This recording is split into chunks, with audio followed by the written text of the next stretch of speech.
warahmatullahi wabarakatuh. Waalaikumsalam warahmatullahi wabarakatuh. Bismillahirrahmanirrahim. La quwwata illa billah. Amma ba'du. Kepada yang terhormat Bapak Kepala SD Negeri Malahayu 05, kepada yang terhormat rekan-rekan guru dan staf SD Negeri Malahayu 05. Pertama-tama marilah kita panjatkan puja dan puji syukur kehadirat Allah Subhanahu wa taala yang telah memberikan rahmat dan hidayahnya kepada kita semua, sehingga alhamdulillah pada kesempatan yang baik ini kita dapat berkumpul bersama dalam acara sosialisasi budaya positif di SD Negeri Malahayu 05. Untuk acaranya itu acara tunggal, dan langsung saja untuk sambutan tunggal juga oleh Bapak Kepala SD Negeri Malahayu 05. Kepada Bapak Wandio SPD kami persilakan.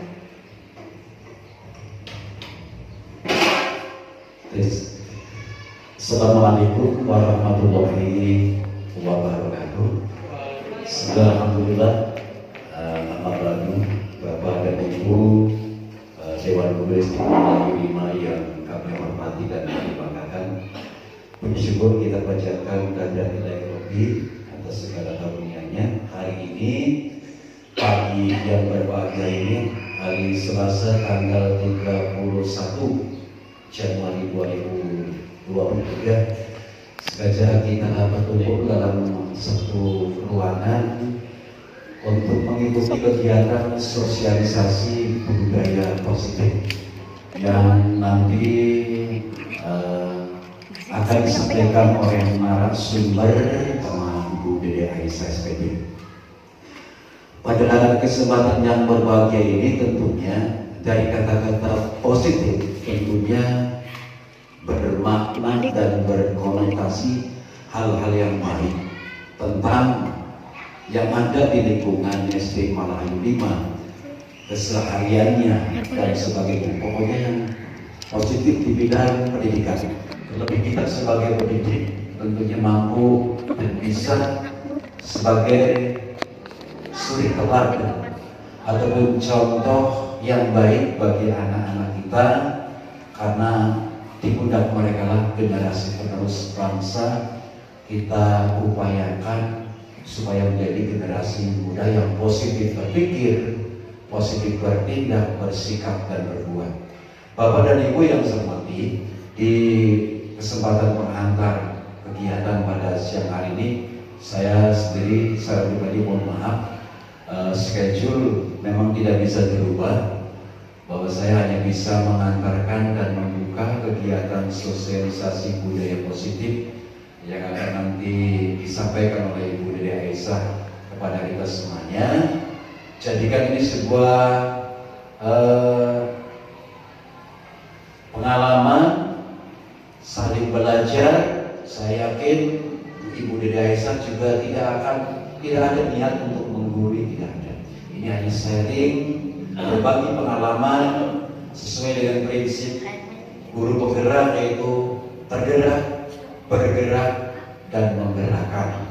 Semuanya akan kita rasakan dampaknya kepada kita, khususnya yang berada di lingkungan formal SD Malahayu 5. Mungkin demikian yang bisa saya sampaikan, dan terakhir kata maaf saya sampaikan kepada Bapak Ibu semua.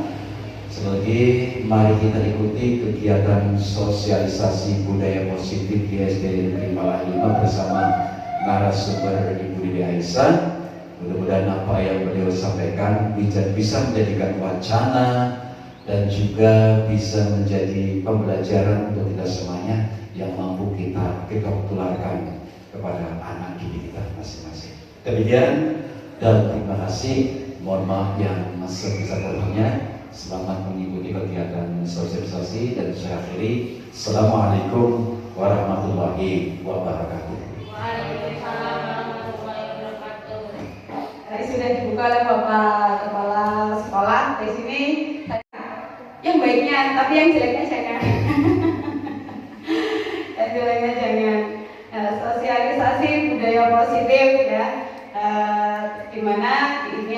salah satu program dari guru penggerak, dan mudah-mudahan dengan adanya sosialisasi budaya positif ini nanti rekan-rekan semua bukan hanya yang dari ASN saja, bukan hanya guru kelas saja, tetapi guru agama, guru PJOK juga bisa untuk menjadi salah satu bagian dari guru penggerak.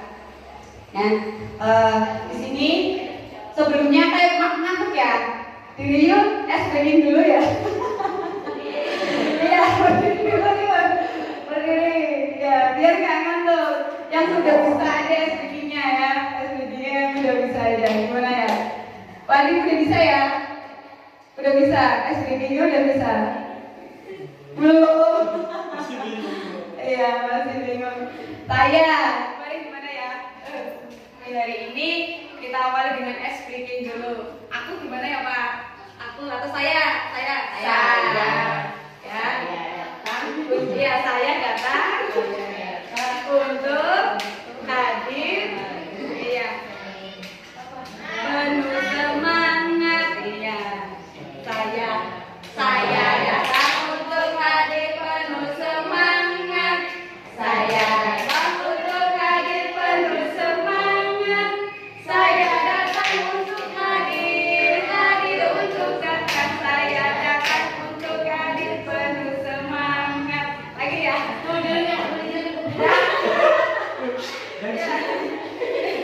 Sudah dulu. Ya. Lagi, yang cepat. 1, 2, 3. Saya datang. Saya datang. Lagi, ya. Lagi. Saya datang untuk hadir penuh semangat. Saya datang untuk hadir penuh semangat. Saya datang untuk hadir untuk datang. Saya datang untuk hadir penuh semangat. Lagi. Saya datang untuk hadir penuh semangat. Saya datang untuk hadir penuh semangat. Saya datang untuk hadir untuk datang. Saya datang untuk hadir penuh semangat. Ya, terima kasih ya. Mudah-mudahan ini menambah semangat kita ya. Dan bagaimana contoh penerapan budaya positif yang telah kita laksanakan, mungkin Bapak Ibu semuanya di sini sudah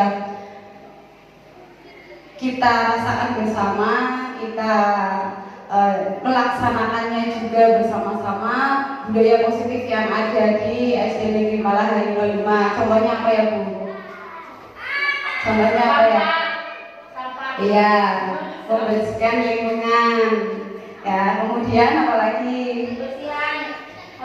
Ya, ya, makan ya, ada makan yaitu sambil, iya, sambil duduk, kemudian literasi, membaca bacaan setiap hari Selasa dan Rabu, kemudian budaya yang lain yaitu menghafal ya, hafalan ataupun membaca surat-surat pendek. Kemudian ada lagi pesantren bulanan. Itulah budaya-budaya positif yang ada di SD negeri kita. Nah, bagaimana penerapannya mungkin kita juga sudah melaksanakannya dengan jadwalnya ya. Di sekolah yaitu nilai-nilai dan kebiasaan di sekolah yang berpihak pada peserta didik agar mereka dapat berkembang menjadi pribadi yang kritis, penuh hormat dan bertanggung jawab tanpa adanya paksaan di sini.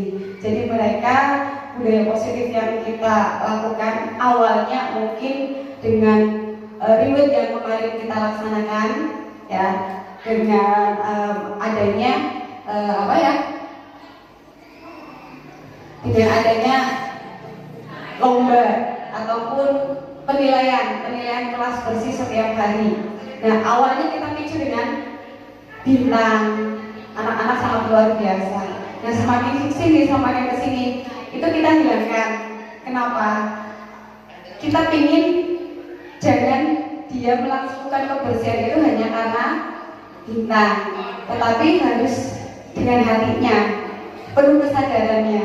Nah, ini nanti kita akan tahu apa itu penghargaan, hukuman, ya, dan nanti ini yang lainnya. Sekarang paradigma. Perubahan paradigma itu apa? Cara berpikir yang bagus sekali, terima kasih. Cara berpikir sesuai dengan pembelajaran yang disampaikan oleh Ki Hajar Dewantara. Salah satunya yaitu bahwa anak itu bukan tabula rasa. Tabula rasa itu apa? Tahu ya? Bahwa anak itu tidak seperti kertas putih yang bisa kita bentuk sesuka hati kita. Itu tidak seperti itu.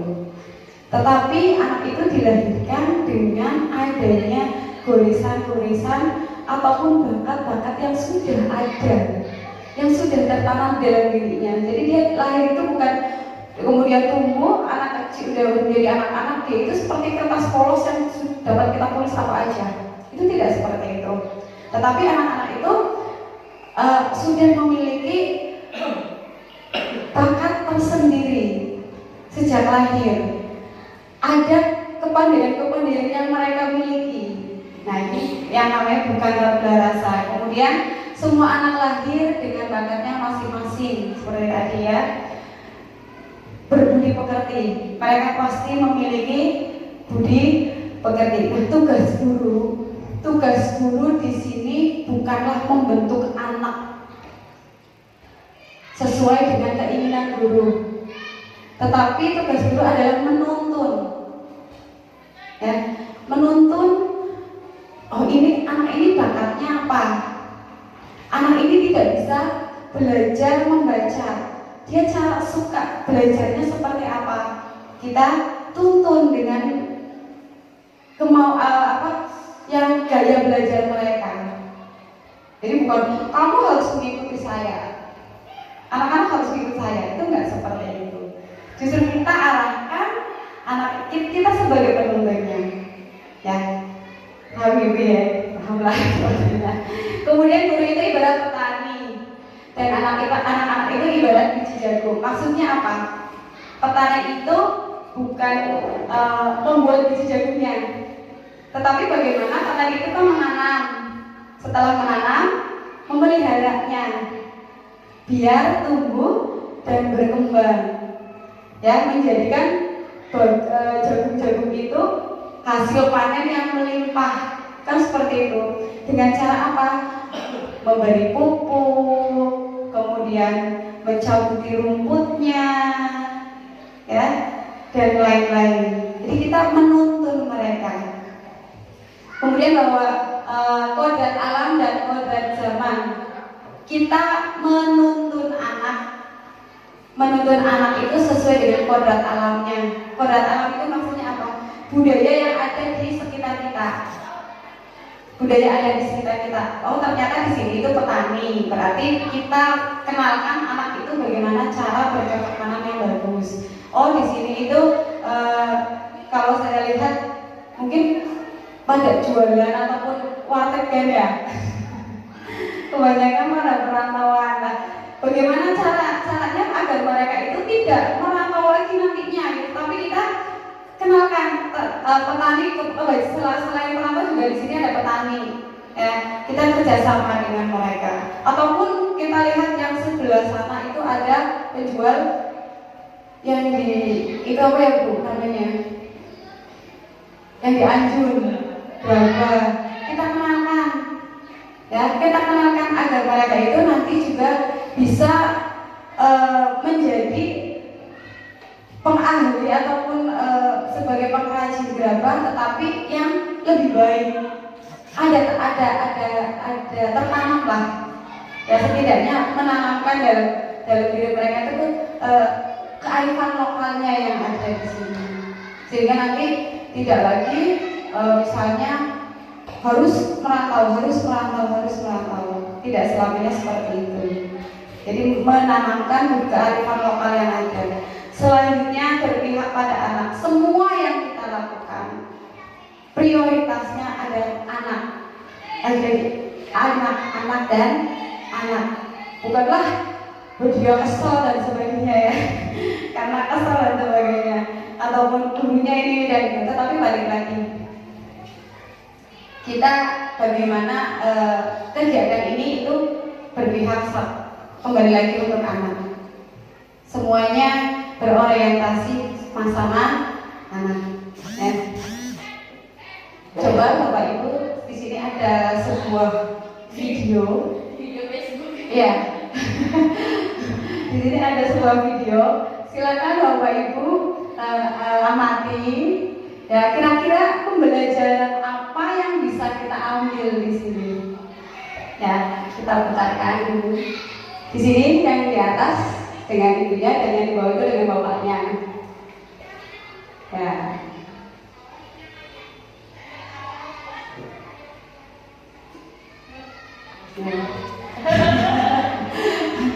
Kira-kira apa yang bisa kita ambil di sini? Pola asuh. Kalau bapak mandiri agar bisa mengatasi masalah sendiri. Ya. Kalau ibu selalu menegur sehingga anak itu kan tergantungan, tidak bisa menyelesaikan masalah sendiri. ya bagus sekali teman-teman dong.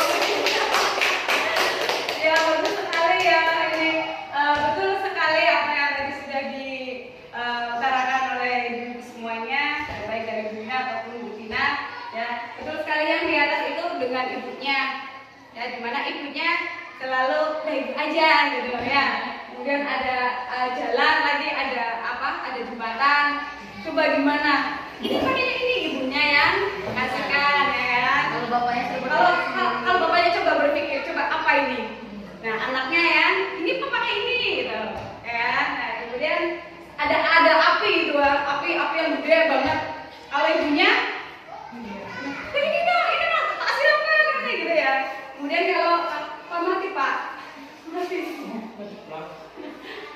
Kemudian kalau bapaknya gimana? Coba gimana? Anaknya sendiri yang melakukan. Nah setelah itu di endingnya bagaimana? Bawa yang benar itu yang pola asuh bapaknya, dimana anak itu bisa meraih apa yang dia inginkan dengan usahanya sendiri kan? Dia bisa naik dengan usahanya sendiri dan meraih pialanya. Sedangkan yang satu itu bagaimana?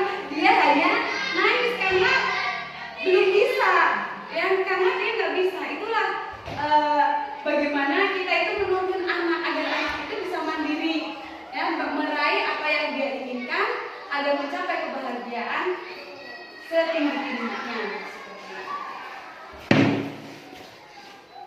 Untuk membangun budaya positif, sekolah harus menyediakan lingkungan yang positif. Pastinya ya, gimana kita mau membangun budaya yang positif kalau sekolahnya saja belum menjadikan lingkungannya itu positif. Jadi lingkungannya dulu ya. Untuk membangun budaya positif ini kita harus menyediakan lingkungan yang positif, aman, nyaman agar siswa itu disiplin. Disiplin di sini itu bukan berarti harus mematuhi peraturan. Biasanya kan seperti itu, mengerjakan tugas tepat waktu gitu ya. Nah, disiplin di sini adalah arti sebenarnya itu adalah belajar. Disiplin itu belajar. Mengerjakan tepat waktu, belajar tepat waktu kayak gitu. Ya, itulah yang namanya disiplin. Dengan merdeka namun bertanggung jawab. Nah, di sini disiplin dengan menggunakan kontrol guru lah di sini yang sebagai kontrolnya. Ya. Oh, anak ini agar tidak lagi mengerjakan tugasnya telat, itu caranya seperti apa? Gurunya yang harus melakukan kontinu, mungkin dengan menanyakan, mungkin mengingatkan, kan seperti itu. Jangan bosan-bosan. Ya seperti itulah. Dengan begitu benar-benar harus sabar, ekstra sabar, ternyata luar biasa. Nah, perubahan paradigma ya. Perubahan paradigma cara berpikir teori kontrol di sini. Ilusi guru mengontrol murid. Ya. Kemudian ilusi bahwa kritik dan membuat orang merasa bersalah akan menguatkan karakter. Ini itu harus diubah. Ya, jadi misalkan anak itu membuat kesalahan, ya. Kemudian kita membimbingnya, tetapi dia itu merasa bersalah. Ya, itu yang tidak boleh sebetulnya. Di Misalkan dia berangkat ke sekolah kan, dia berangkat ke sekolah terlambat terus. Kita misalkan ngomong, kamu kasihan, kamu nggak kasihan sama ibunya? Tiap hari ibunya kamu berjualan ini hanya untuk ini gitu ya, hanya untuk menyekolahkan kamu. Dia akan merasa bersalah di situ, ya kan? Dia akan merasa. Nah itu yang harus kita rubah. Ya, itu ya. Terus caranya bagaimana? Ya, nanti ada yang namanya segitiga restitusi nanti di terakhir ya, di akhir materinya. Kemudian ilusi bahwa semua penguatan positif itu efektif dan bermanfaat. Contohnya, kita kemarin untuk agar anak sadar akan kebersihan adanya bintang. Itu kan sebetulnya bagus kan, positif kan, dan bermanfaat. Manfaatnya apa?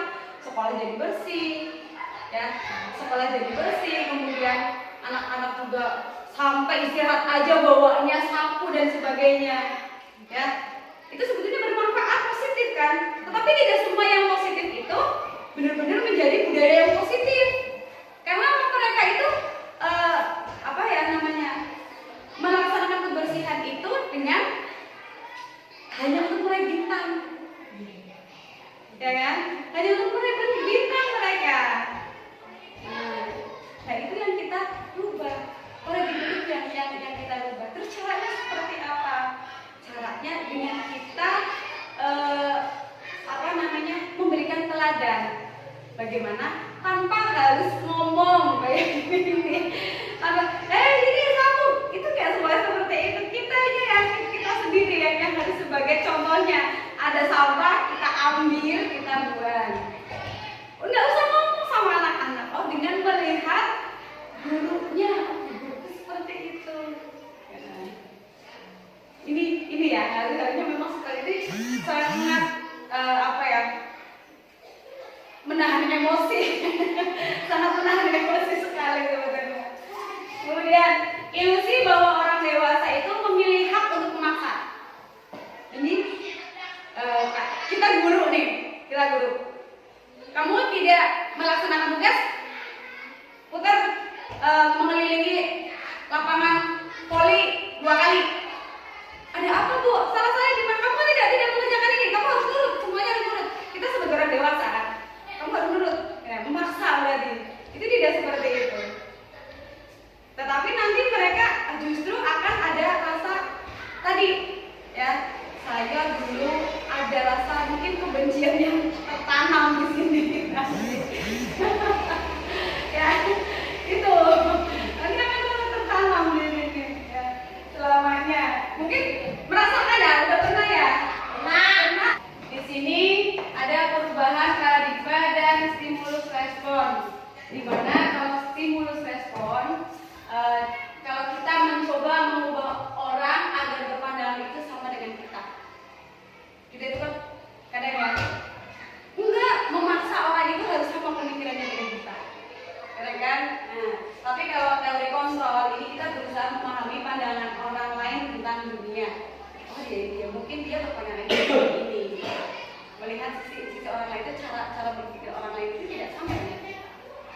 Kemudian perilaku buruk dilihat sebagai suatu kesalahan. Kalau dia salah ya salah, pokoknya selamanya dia itu salah. Ya, kalau dia salah. Tapi kalau teori kontrol, semua perilaku pasti ada tujuannya. Contohnya, anak itu kayak kemarin ya, anak itu waktu nggak misalkan ngambil dia temennya, jadi dia ada tujuannya.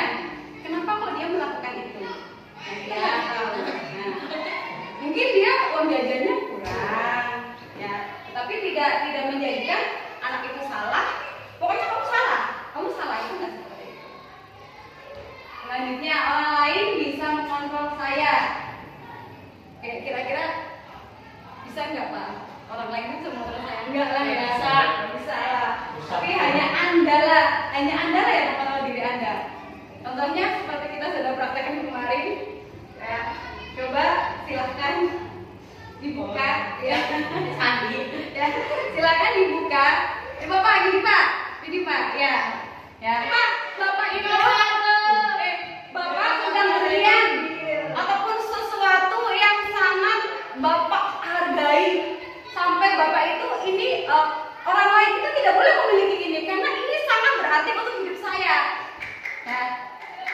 Coba Bapak pegang lagi ya. Pegang lagi ya. Ini itu sangat berharga sekali Bapak-bapak. Sangat berharga sekali ya. Pokoknya kalau Bapak lepas ini berarti hidupnya pokoknya di ambang batas lah. Terus kapan turun? Ya. Boleh nggak aku boleh nggak aku ini ya. Nanti tak kasih uang 1 miliar. 1 miliar. 1 miliar. Yakin nggak boleh. Coba kalau udah boleh silakan dilepas. Nah, silakan dilepas. Itu sesuai kompromi Bapak kan? Ya. Saya mau melepas ini itu sesuai komprominya dia ya. Jadi sesuai kita itu mau mengontrol aja diri kita sendiri. Yang bisa mengontrol itu diri kita sendiri, bukan orang lain. Ya. Jadi kita mau berbuat apa itu kita sendiri. Selanjutnya pemaksaan ada pada suatu bujukan gagal. Pemaksaan ada pada saat bujukan gagal. Pemaksaan kamu kalau nggak mau, nah ini kamu kalau nggak mau nanti kamu tidak akan saya naikkan. Kamu nilainya akan saya turunkan semua. Misalnya kan kayak gitu ya misalnya. Kalau kita ini ya itu dengan ancaman. Itu sebenarnya nggak boleh. Kemudian kalau saya pikir kolaborasi dan kesepakatan menciptakan pilihan Tuhan. Kemudian apa yang akan kita lakukan? Seperti itu. Kita ajak anak itu berbicara. Buat mantan Bu. Sahabat mana ini? Benar-benar makanya sabarnya ini ternyata banyak disadarkan di beberapa. Oh ternyata seperti ini benar-benar luar biasa sadarnya. Sabarnya harus luar biasa. Ya. Kemudian model berpikir menang kalah. Ya. Pasti kalau ada yang menang dan pasti ada yang kalah. Tetapi pada teori kontrol itu cara berpikir model berpikir itu menang-menang. Maksudnya apa? Menang dengan pilihan sendiri. Jadi Dengan pandangannya untuk sendiri. bersamaan, ya, untuk mencapai tujuan itu untuk bersama-sama, agar baiknya untuk bersama, ya bukan hanya itu kamu karena kamu salah berarti enggak kamu belajar seperti itu enggak, ya, tapi untuk kita agar kebaikannya itu untuk kita bersama. Boleh. Nah, apa makna disiplin? Ibu lanjut. Nah, kata disiplin sering dikaitkan dengan tata tertib, teratur, dan patuh pada peraturan. Kata disiplin juga sering dihubungkan dengan hukuman. Padahal itu sungguh berbeda karena belajar dengan disiplin tidak harus memberikan hukuman. Jadi disiplin itu bentuknya belajar. Ya, anak itu tidak mengerjakan PR, kita kasih solusi. Kita kasih masukan kenapa kok anak itu tidak mengerjakan PR tepat waktu. Oh ternyata ada kesusahan memahami materi. Nah, kita berarti bimbing lagi sesuai dengan cara belajar mereka. Seperti itu. Lanjut Bu.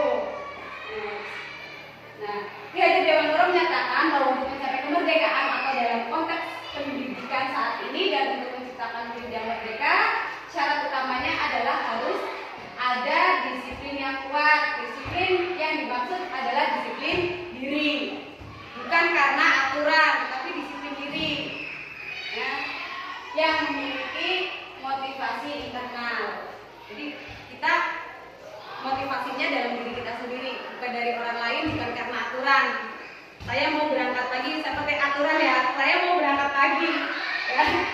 Itu kita aturannya berangkat pagi, tapi kalau kita tidak ada kemauan dalam itu mah aturan kan seperti itu ya. Tapi kalau adanya motivasi intrinsik, motivasi dari dalam diri kita, pasti kita bisa melakukannya. Ya, lanjut Bu. Ya, di sini teori motivasi perilaku manusia. Ini ada motivasi eksternal, berarti yang dari luar, dan yang internal yang ada di dalam diri kita. Lanjut Bu. Nah, di sini sebelum kita masuk ke ada sebuah tayangan untuk motivasi diri. Positif itu lingkungan yang positif, keyakinan kelas dan peraturan kelas, semuanya yang baik-baik gitu ya. Contohnya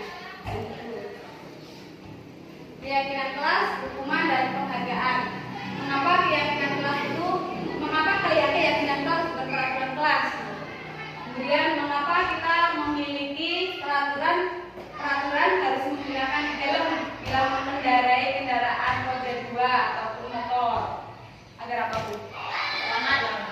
Agar selamat apapun terjadi kecelakaan, melindungi kepala ya. Kemudian kok mengapa keyakinan kelas dan peraturan?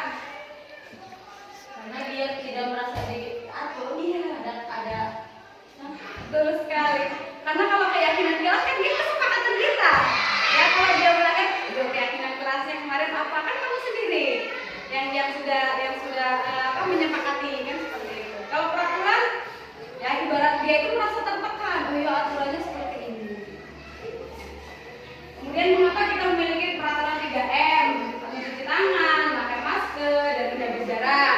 Agar apa Pak? Agar apa? Mengapa kita akan mengikuti harus memiliki peraturan 3M? Iya. Agar terhindar dari virus ya. Nah, kemudian mengapa kita memiliki peraturan datang tepat waktu pada saat mengikuti pelatihan ataupun di sekolah? Ya. Agar disiplin deh. Iya. Mengapa kalau kita memiliki peraturan datang tepat waktu di sekolah agar disiplin bisa? Kemudian agar apa? Agar kita itu tidak tertinggalan pelajaran, ya kan? Kalau berangkat kesiangan otomatis kita tertinggal pelajaran. Lanjut. Prinsip kembali ke nilai-nilai ataupun keyakinan lebih menggerakkan seseorang dibandingkan mengikuti serangkaian peraturan tadi. Ya, kalau keyakinan itu sudah kesepakatan. Ya, udah kesepakatan. Jadi dia melakukannya dengan senang hati lah. Oh iya kesepakatannya kan kita sendiri yang buat. Ya, kalau peraturan anak-anak. Kemudian tetapi dalam membuat keyakinan kelas itu dengan menggunakan kata-kata ataupun kalimat-kalimat yang positif. Maka tidak boleh makan di dalam kelas. Kita ganti, tidak bolehnya ini kita ganti. Jadi apa? Makan di luar kelas. Tidak ada kata negatifnya di situ. Lanjut dulu. Keyakinan kelas adalah nilai-nilai kebajikan atau prinsip-prinsip universal yang disepakati bersama secara universal, lepas dari latar belakang suku, negara, bahasa maupun agama. Nah, di mana menurut Gosen tahun 1998, suatu keyakinan akan lebih memotivasi seseorang dari dalam. Karena merupakan suatu sudah kesepakatan, jadi dia sadar dengan dirinya sendiri. Ya, lanjut dulu. Pembentukan keyakinan kelas. Keyakinan kelas itu bersifat abstrak daripada peraturan. Contohnya tadi, ya berangkat sekolah tepat waktu. Ini berarti apa? Termasuknya apa? Keyakinan kelasnya apa? Komitmen, ya kan?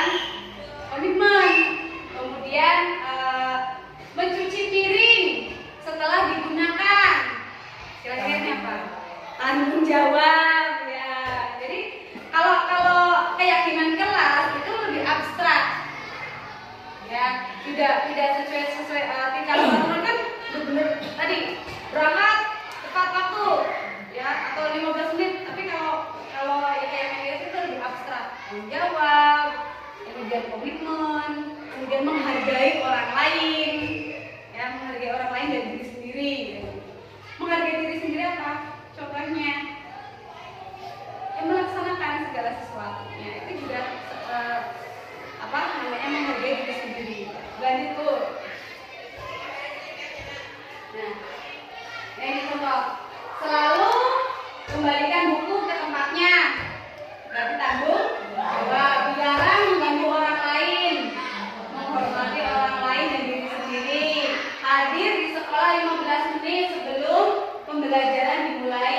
Ini menghormati orang lain. Komitmen juga ada di situ, ya kan? Komitmen. Kemudian lanjut. Dilarang melakukan kekerasan. Ini apa berarti? Keselamatan, ya, menghormati orang lain. Dilarang menggunakan narkoba.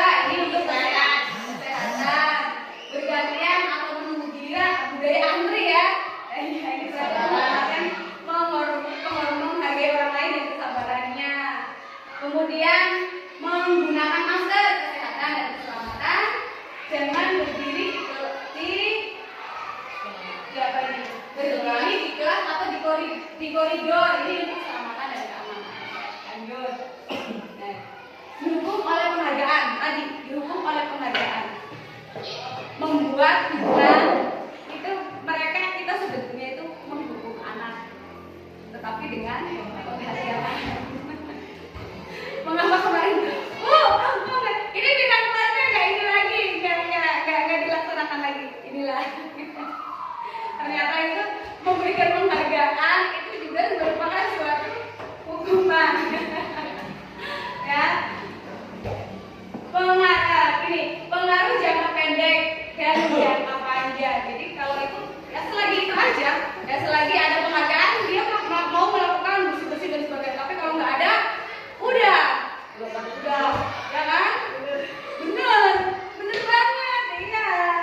Makanya dicoba dulu, tidak, ternyata bener juga. Ada lembar bawa pulpen,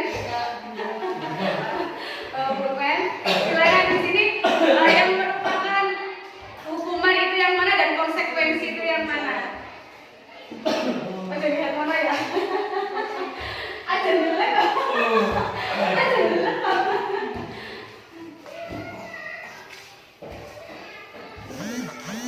Masih tapi bisa.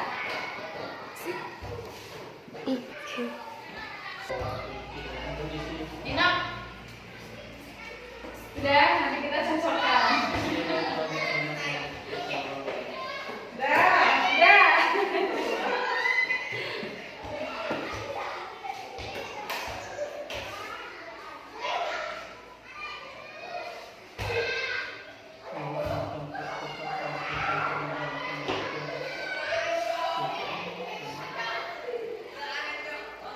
Kasih nama ya.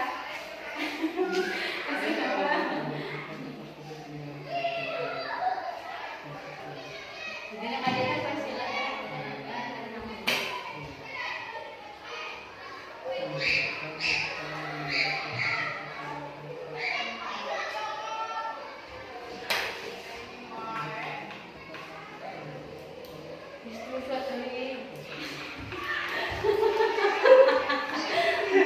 Ini sabar.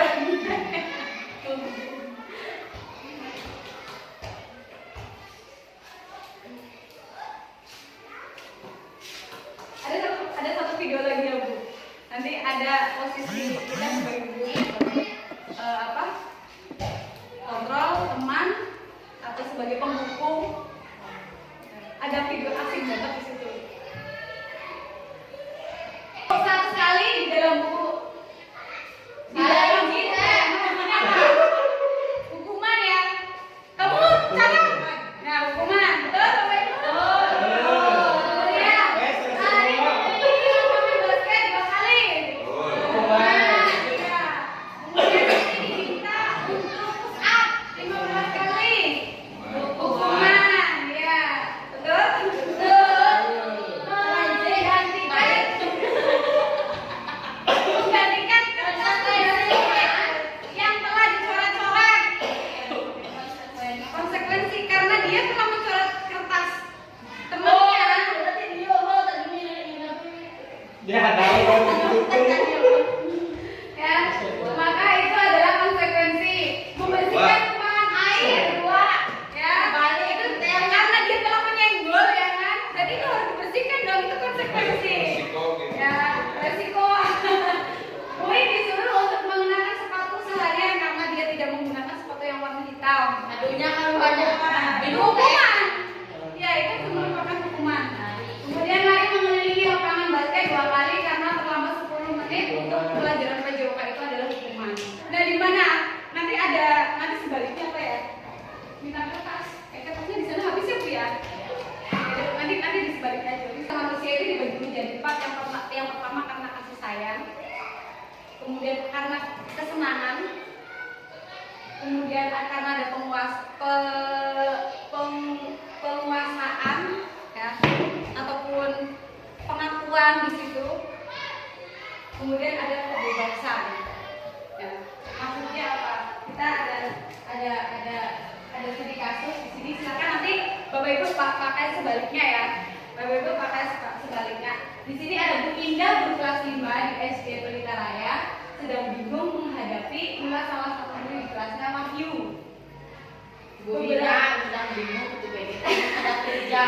Beberapa anak telah datang dan mengeluh bahwa Wahyu itu sering meminta bekal makan siang mereka dengan paksa. Jika Anda menghadapi situasi seperti itu, Indah, apa yang akan Anda lakukan?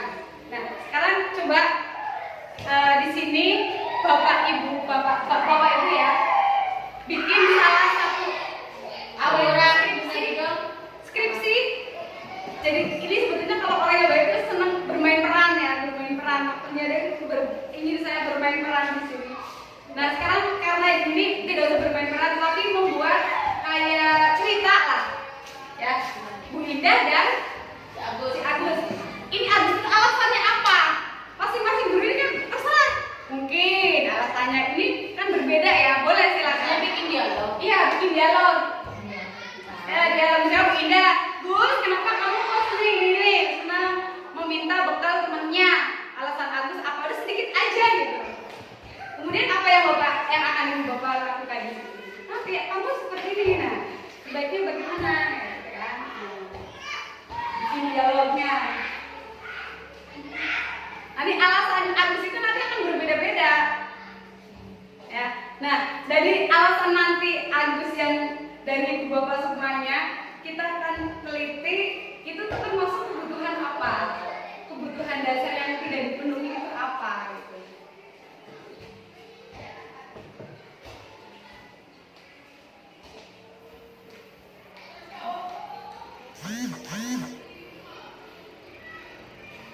Menit ya cukup ya.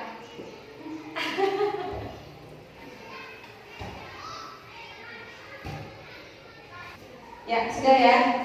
Ya silakan yang mau maju kembali ke ini dulu ya. Ini ya 4 kebutuhan dasar. Kira-kira nanti dengan jawaban bapak ibu semuanya kira-kira kebutuhannya itu apa?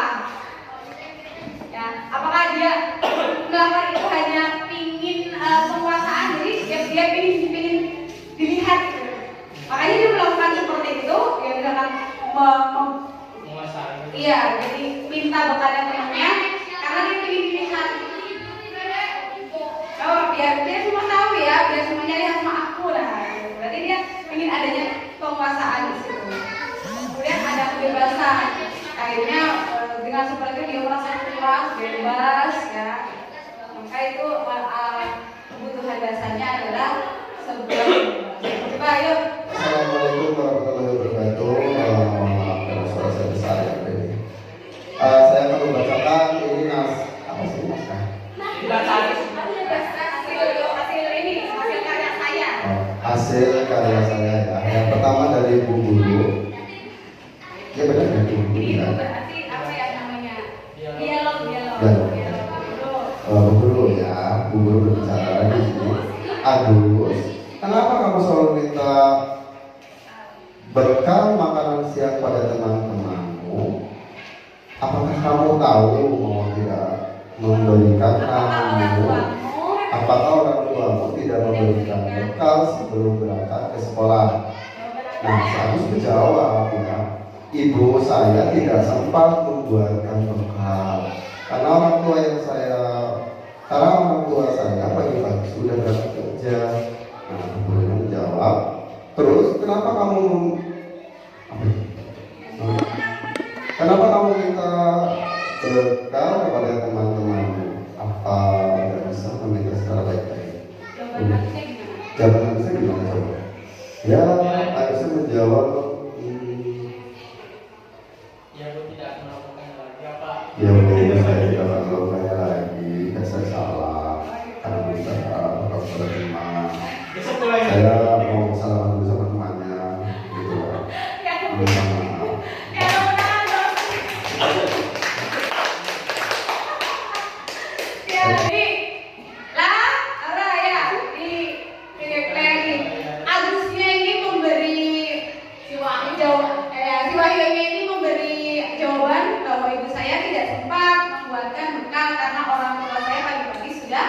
Berangkat kerja, kira-kira kebutuhan yang mengapa kok si Agus atau si Wahyu ya tadi, kenapa kok si Wahyu itu melakukannya? Kira-kira dari alasan ini kebutuhan dasar yang mana? Ini berarti sebuah kebutuhan. Bisa jadi. Ada lagi Bu, yuk. Ini cewek tadi yang cowoknya sudah. Ayo, nah, nanti bapak ibu semua ini juga harus jadi guru penggerak mau untuk maju ke depan gitu. Ya, ayo. Iya dia loh, dia loh.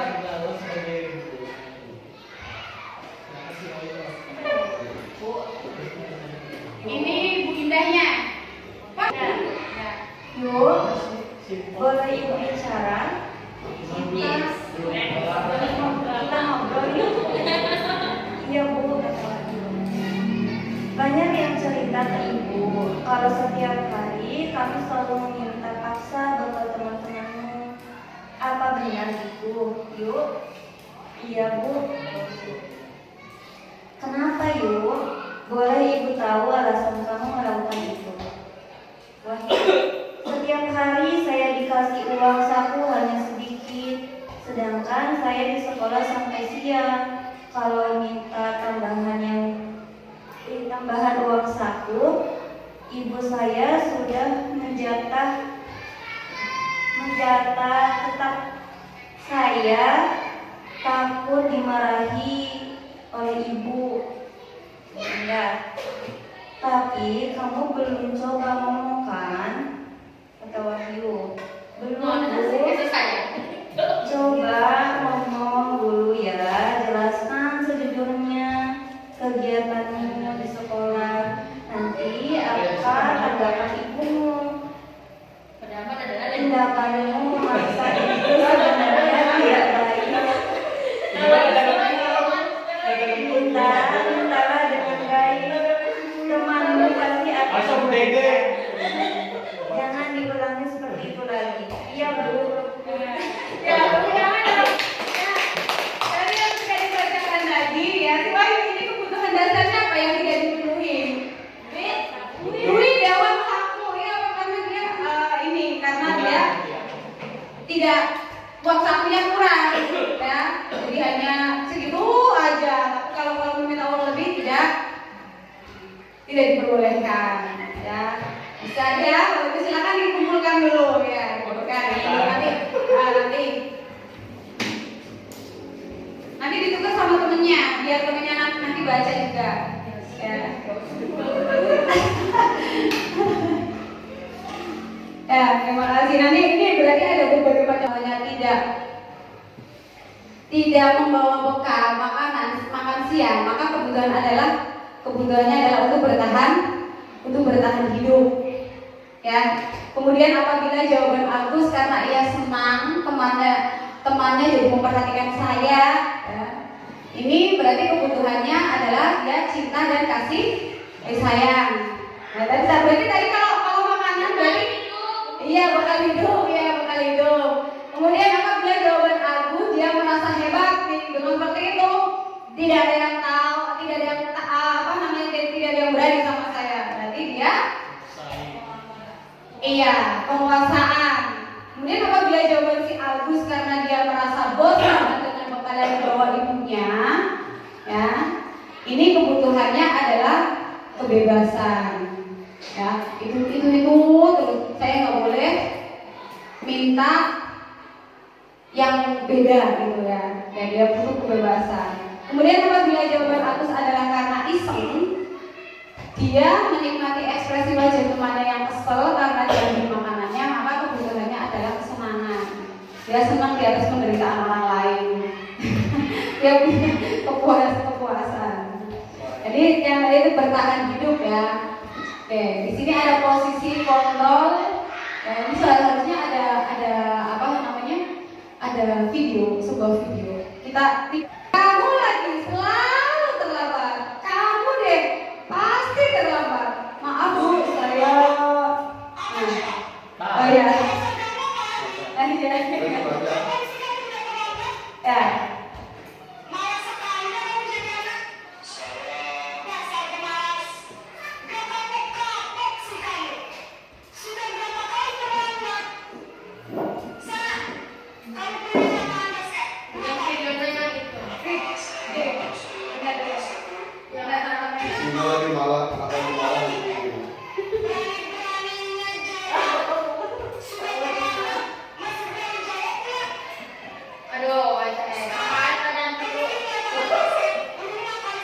Ya, ya.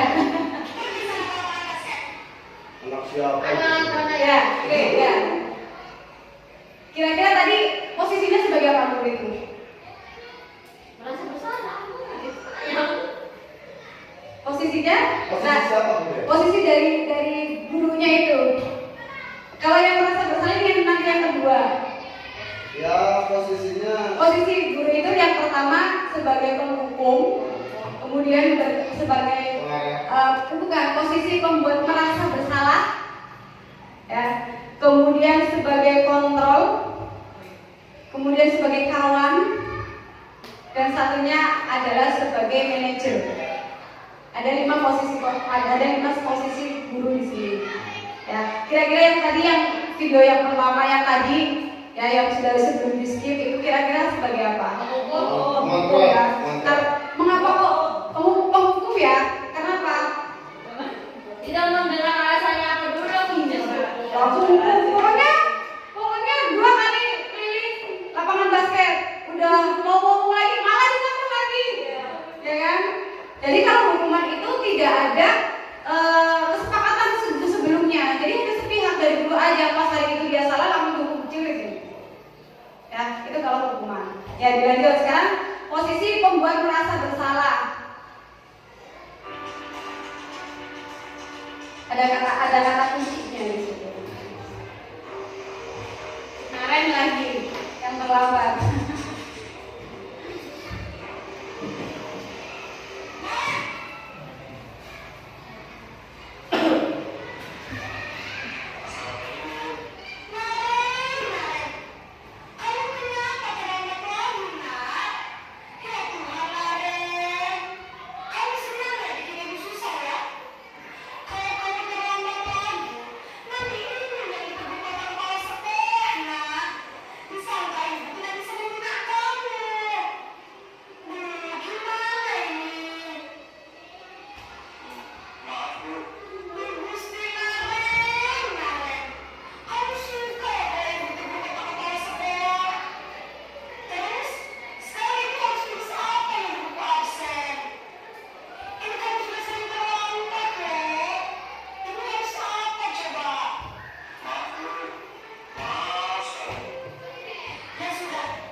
Ya, jadi itu baca. Jadi biar dia itu merasa bersalahnya di kalimat yang mana coba? Jantungan. Iya nanti aku jantungan di mana? Jantung. Iya, ditegur kepala sekolah. Coba gimana? Nanti bu guru yang ditegur sama kepala sekolah bahwa ibu nanti tidak bisa memimpin kamu, ya kan? Jadi anak itu akan berpikir, ya gara-gara aku ibu itu nanti ditegur bapak kepala sekolah, gitu ya. Jadi membuat anak yang tadi itu merasa bersalah, gitu. Ya. Nah, kemudian selanjutnya posisi teman ya,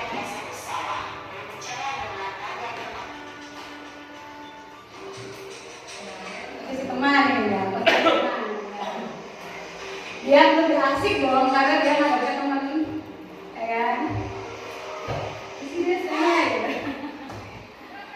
itu kan juga. Teman juga.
Udah beres, masalah absen itu beres ya. Nanti yang ini yang apa namanya?